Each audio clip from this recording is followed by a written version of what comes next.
এই যে এটা হচ্ছে সেই বাচ্চাটা যেটা কিছুদিন আগেই হয়েছিল, আমাদের বাসার ফার্স্ট বেবি। কারণ অনেক দিন হয়েছিল আমাদের বাসায় কোনো বেবি হয় না, আর এই প্রথম হচ্ছে এই কবুতরের বাচ্চাটা হয়েছে। আর ওইটা দেখতে অনেকটা ওর বাবার মতন হয়েছে, মানে ওর প্যারেন্টস জোর আর নরের মতন, আর নারীটা কালো কিন্তু ওর নরটা হচ্ছে সাদা। আপনাদের একটু দেখানোর চেষ্টা করি। ওই যে ওইটা হচ্ছে নর আর ওইটা নারী, ওই জোড়ারই বাচ্চা হচ্ছে এইটা। অনেকটা ওর বাবার মতন হয়েছে দেখতে। তো মাশাআল্লাহ সুন্দর হয়েছে, এখন উড়ে বেড়াচ্ছে।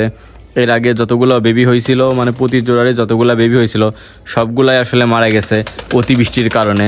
এ দেখেন ওরাও শিখে গেছে, আর পাখার সাউন্ডটা অনেক সুন্দর, মাশাআল্লাহ মাশাআল্লাহ। আর এখন আপাতত কোনো জোড়াই আপনার ডিমে নাই।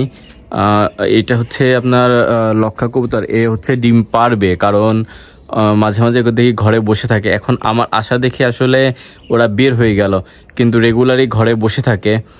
আর ওই প্যারেন্টসটাও ডিম পারবে, আর ওই যে ওইটার সাথে ওই যে ওইটা জোড়া ও ডিম পারবে থাকে। আর এটা সবেমাত্র জোড়া নিছে, ওরা এখনও ডিম পারবে না, মানে ডিমের এখনও ওই হয় নাই, মিটিংও করে না। তো যাই হোক, ওরাও কিছুদিনের মধ্যে ডিম পারবে। আর আসলে একটু ব্যস্ততা থাকার কারণে আমি আর নতুন কবুতর কিনতে পারি নাই। এই যে এখানে যে ঘরের চিন্তা করছিলাম, এখানেও আসলে এটা করতে পারি নাই, মানে খুবই ব্যস্ত ছিলাম, যার কারণে আমার ঘর কিছু কিছু জায়গায় আসলে এই বৃষ্টি বা অতিবৃষ্টি এবং বাতাসের কারণে খুলে গেছে। আসলে ওইগুলাও ঠিক করবে, যে এই লাইনটা ঠিক করে দিয়েছি গতদিন, এখন হচ্ছে এই লাইনটার কাজ করলেই হয়ে যাবে। আসলে কি পরিমাণে যে বৃষ্টি হয়েছে আপনারা সবাই জানেন, কুষ্টিয়া না, শুধু কুষ্টিয়াতে না, কুষ্টিয়ার আশেপাশে সব জেলাতেই প্রচণ্ড আকারে বৃষ্টি হয়েছে। আর আপনারা তো দেখছেন আমার বাসার সামনে কি পরিমাণে পানি জমে গেছিলো। এখন মোটামুটি পানি সব চলে গেছে, বাট একটু কাদা আছে বা মাটি এখনও ভেজা আছে প্রচুর। আর এই যে দেখেন এটা হচ্ছে নর কবুতর, আর এই যে এটাই হচ্ছে সেই আমার হচ্ছে বেবি। আসলে 2 দিন ভিডিও আপলোড দিতে পারি না, এই জন্য আসলে দুঃখিত। আপনারা অনেকজন কমেন্ট করছেন, আমার ফেসবুক পেজেও দেখলাম আপনারা অনেকজন কমেন্ট করছেন যে কেন ভিডিও দিই না, আপলোড দিই না বা কোনো পোস্ট করি না। আসলে ফেসবুক পেজ বা ইউটিউব কোনোটাতেই আমার এই 2 দিন কোনো কিছু ছাড়া হয়নি বা আপলোড দেওয়া হয়নি। আমি খুবই ব্যস্ত ছিলাম, যার কারণে অনলাইনেও আসতে পারি নাই, আপনাদের কোনো আপডেটও দিতে পারি নাই আমাদের বাসার। এই দেখেন এই ডালিম গাছটাও অনেক সুন্দর হয়ে গেছে। এটা আসলে কবুতর এর উপরে বসে, যার কারণে একটু ঝাপটা, মানে একটু শুয়ে পড়ছে।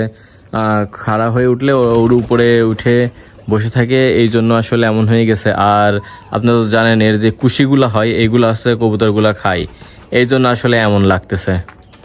ওই দেখেন আমি কথা বলতেছি আর ও অলরেডি ঘরে চলে গেছে। ও আসলে মানে সবসময় ঘরেই থাকে, আর হাত দিলে হাতে কামড় দেয়। ওই দেখেন খেপে গেছে। মানে মাশাল্লাহ মাশাল্লাহ, অনেক অনেক সুন্দর। আর আরেকটা বিষয় সেটা হচ্ছে আপনাদের দেখায় বাইরে গিয়ে আরেকটা নতুন আরেকটা কাজ করছি, ওইটা আসলে আপনাদের সাথে শেয়ার করা হয়নি। হ্যাঁ, এই যে সেই পুকুরটা যেটা আসলে কিছুদিন আগে আপনাদের দেখাইছিলাম, এখন পানাতে পরিপূর্ণ হয়ে গেছে এবং পানিতেও ভরে গেছে। আমি এখানে বসে এই যে ফাঁকা জায়গাটা, এখানে আমি মাছ ধরি। কই মাছ হয়, সুন্দর সুন্দর সাইজের কই মাছ হয়। আর ওই যে ওইটা আমাদের কেনা জমি ওই পাশে, ওখানে পানি যখন বেশি ছিল তখনও ধরছি, ওখানেও মাছ হয়েছে কিছু। কিন্তু এখন হচ্ছে এখানে প্রচুর পরিমাণে কই মাছ হয়, আর ওখানেও ধরছি। তো আরেকটা বিষয় হচ্ছে আপনাদের এই যে একটু ওই ওই পাশে গিয়ে দেখাই, ওই জমিটা তো লিজ নিয়েছি আপনারা জানেন। ওখানে আজকে আমি আপনার হচ্ছে সরিষার খোল বেঁধে দিচ্ছি মাঠে পরিষ্কার করে।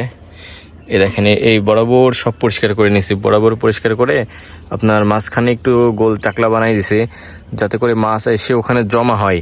মানে মাঠে প্রচুর পরিমাণে মাছ আছে, যার কারণে আসলে পরিষ্কার তো সব জায়গায় করা সম্ভব না। এই জন্য আমি যেটা লিজ নিছি এটা এই যে পরিষ্কার অল্প একটু করছি।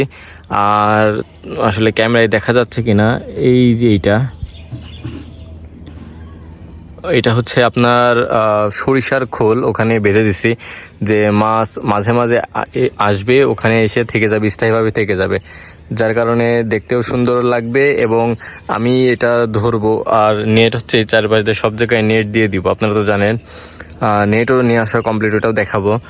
শুধু হচ্ছে এই বৃষ্টি হচ্ছিল যার কারণে করতে পারি নাই। আর এখন আবার রোদ, মানে কি পরিমাণে রোদ আপনারা দেখেন, মানে এখন বিকেল, তারপরও প্রচণ্ড পরিমাণে রোদ, যার কারণে আসলে এই কাজও করতে পারছি না, কারণ রোদের সময় তো এর ভেতরে নামাও যায় না, কাজও করা যায় না।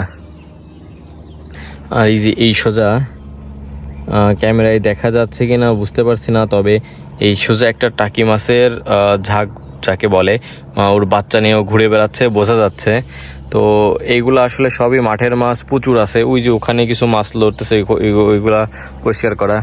তো এই জন্যই আমি ওইটা ওখানে বেঁধে দিছি, যে 2-3 থেকে 3 দিন পরে আমি এই টোটালটা চারপাশ ঘিরে দেব। ওই যে এই টোটালটা ঘিরে দিলে মাছগুলো এখানে স্থায়ী হবে। আরও কিছু বাইরে থেকে মাছ, তেলাপিয়া এবং সিলভার বা পাঙাশ মাছ এবং গ্লাস কাপ মাছ ছাড়লে হবে কি, ওইগুলাও এখানে বড় হবে, কারণ এখানে পানি 8 থেকে 9 মাস পানি থাকে, যার কারণে আমার এক্সট্রা করে গর্ত করা বা পুকুর করা লাগবে না। এই মাঠের যে পানি থাকে এইগুলাতেই এখানে মাছ চাষ হয়ে যাবে। সাথে কিছু হাঁসও নিব, হাঁস নিয়ে ওখানে হাঁসও পুষবো। দেখা যাক কি হয়, আপনারা সবাই দোয়া করবেন। আমার এই নিচের বাগানগুলো আসলে পানির কারণে সবই কেমন হয়ে গেছে। আসলে আমার এই পর্যন্ত, এই যে টাইলস এই পর্যন্ত পানি হয়ে গেছিল, আপনারা গত ভিডিওতে দেখছেন, বা যারা দেখেন নাই তারা অবশ্যই দেখে নেবেন। তারপরে আবার হচ্ছে আমার ফুল আসছে, জবা ফুল গাছ এটা, আর ফুল গাছটাও অনেক সুন্দর হয়ে গেছে, কিন্তু এই যে পানির কারণে এখানে কিছু মরিচ গাছ লাগাইছিলাম, এইগুলো তো মারা গেছে। আর এই যে এই মরিচ গাছটাও কেমন যেন হয়ে গেছে, এটার বয়স অনেক, তারপরে রেখে দিছি আমি। দেখেন কি পরিমাণে মোটা হয়েছে, এগুলা ভালোই লাগে দেখতে। আর এই যে এই ফুল গাছটা আসলে পানির কারণে এরকম হয়ে গেছে। আমি তো ভাবছিলাম মরে যাবে, কিন্তু না, এখনো মরে নাই, বাট কেমন যেন একটা হয়ে গেছে। আর শিউলি গাছটাও নতুন করে কুশি বেরোচ্ছে। আসলে পানি তো আপনারা দেখছেন, মানে এই যে আমার এটা হচ্ছে বাগানে বিলাস গাছ, এই পর্যন্ত পানি চলে আসছিল। এই দেখেন এখানে এখনো পানি আছে। এই যে বাসার সামনে একটু বালি দেওয়া হয়েছে, কিন্তু পানি আসলে কমার কোনো নামই নাই। এগুলো সব ডুবে গেছিল। আজ 3-4 দিন মানে টানা রোদ হচ্ছে, যার কারণে আসলে পানি কমে গেছে। তাছাড়া তো আপনারা জানেন, এই দেখেন মানে কি পরিমাণে পানি আপনারা দেখেন। এখানে কিছুদিন আগেও শুকনা ছিল, জাস্ট বৃষ্টিতে এই পানি হয়ে গেছে। আরেকটা বিষয় মানে আমার কাছে মনে হলো যে পানি হওয়ার কারণে আসলে গাছে কোনো ফুল হচ্ছে না। বাগানে বিলাস গাছ তো কিছু ফুল ছিল, বাট এখন কোনোই ফুল নাই, অল্প 2-1টা বাদে সব শুধু পাতা আর পাতা, মানে কোনো ফুল নেই। আর এই যে এই সাইডে তবে একটা গাছ ভালো হয়েছে পানিতে, সেটা হচ্ছে আমার অপরাজিতা গাছ। দেখেন একটা ফুলও হয়েছে মাশাল্লাহ। তো একটা এই জিনিসটা ভালো লাগতেছে যে অপরাজিতা গাছ অনেক দিন বাদে আবার হয়েছে। আসলে এই নেট দিয়ে দেওয়ার কারণে গাছটা হতে পারে না, আর গাছটা আমি কেটে দেওয়াতে আসলে অনেক দিন পর আবার হয়েছে। মানে ঘাস কাটতে গিয়ে আমি গাছ কেটে ফেলছিলাম, যার কারণে আসলে আর হইতো না। তো মাশাল্লাহ এখন হয়েছে। আর পরিবেশটা দেখছেন কি পরিমাণে নোংরা হয়ে গেছে, টাইলস পর্যন্ত কালচে হয়ে গেছে এই পানির কারণে, অতিবৃষ্টি। তো দেখা যাক, বৃষ্টি তো আর নেই, রোদ হচ্ছে, কিন্তু মেঘ তো প্রতিদিন লাগে। চারিদিকে নোংরা হয়ে গেছে, আর এর জন্য লেবুও পারতে পারি নাই। লেবুও কিছু পাকা বা কিছু হচ্ছে শুটকি কোয়ালিটির হয়ে গেছে। ওই দেখেন এটা হচ্ছে হলুদ হয়ে গেছে, এই যে এটা হলুদ হয়ে গেছে। আর আরেকটা আছে, এই যে এটাও হলুদ হয়ে গেছে। এইগুলা সব আজকে পেরে ফেলবো, কারণ এইগুলা আর বেশি দিন গাছে রাখলে আর খাওয়া যাবে না, আর রস শুকাই যাবে। তো এইগুলাও পেরে ফেলবো। আর ভিডিওটি কেমন লাগলো অবশ্যই সবাই কমেন্ট করে জানাবেন। আর আপনারা অবশ্যই সবাই লাইক, কমেন্ট এবং সাবস্ক্রাইব করে আমার পাশেই থাকবেন। আর বেল আইকনটি অবশ্যই টিপে দিবেন, যাতে অবশ্যই ভিডিওটি সবার আগে আপনার কাছেই পৌঁছে যায়। আর সবাই আমাকে সাপোর্ট করবে, আর ইনশাল্লাহ চেষ্টা করব আপনাদের প্রতিদিন একটা করে নতুন ভিডিও উপহার দেওয়ার জন্য। তো ভালো থাকবেন, সুস্থ থাকবেন, আল্লাহ হাফেজ।